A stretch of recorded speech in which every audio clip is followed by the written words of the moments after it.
ఇది నా ఇల్లేగా, మా ఇంట్లోనే ఉన్నాను, హైదరాబాద్లో ఉన్నాను.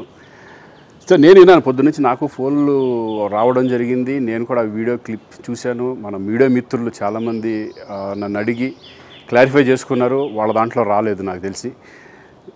చాలా ఇట్లా శ్రీకాంత్ ఇలా బెంగళూరులో రేవ్ పార్టీకి వెళ్ళాడు, హేమ వెళ్ళింది, ఈ టైప్లో ఏవో వచ్చినాయి. నిజంగా నాకు నవ్వు వచ్చింది. ఇంట్లో వాళ్ళందరూ నవ్వుకున్నాం. ఇదేంటిది, మొన్న ఏమో విడాకులు ఇచ్చి పిచ్చేశారు నా భార్యతో, ఈరోజేమో రేవ్ పార్టీలకి వెళ్ళాడు అని వచ్చేసినాయి. కానీ ఒకటి వాళ్ళు కొంచెం తొందరపడ్డంలో ఇది లేదనిపించింది. ఎందుకంటే వాడెవడో, అతను ఎవరో కానీ కొంచెం నాలాగా ఉన్నాడు. వాడు కొంచెం ఇలా కప్పుకొని, అది గెడ్డం ఉంది, బట్ ఇప్పుడు గెడ్డం నాకు లేదు అని, బట్ గెడ్డంతో నేను షాక్ అయ్యాను. ఇదేంటిది నాలాగా ఉన్నాడు ఏంటి అని నేనే షాక్ అయ్యాను. సో దయచేసి ఎవరు నమ్మొద్దు. ఎందుకంటే రేవ్ పార్టీలకి వెళ్ళే కల్చర్ నాది కాదు, పబ్ కల్చర్ మనిషిని కాదు నేను.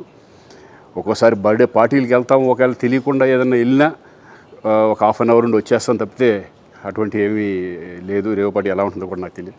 సో దయచేసి ఎవ్వరూ ఈ విషయాన్ని నమ్మొద్దు. హ్యాపీగా నేను హైదరాబాద్లో ఉన్నాను, మా ఇంట్లోనే. ఇప్పుడు మా ఇంట్లో నుంచే నేను ఇది చేస్తున్నాను. సో దయచేసి మీడియా మిత్రులందరికీ కూడా నేను చెప్పేది ఏంటంటే, ఏ విషయం కరెక్ట్గా తెలుసుకోకుండా మీరు కూడా థంబ్నైల్స్ పెట్టేసేసి నా బొమ్మ వేసేసి రేవ్ పార్టీలో పట్టుబడ్డ శ్రీకాంత్ ఈ టైప్లో వేస్తున్నారు. కాబట్టి దయచేసి ఎవరు నమ్మొద్దు. అది అతను అలాగా ఉన్నాడు అనే ఒక విషయంలో మీరు పొరపాటు పడి ఉంటారని నేను అనుకుంటున్నాను.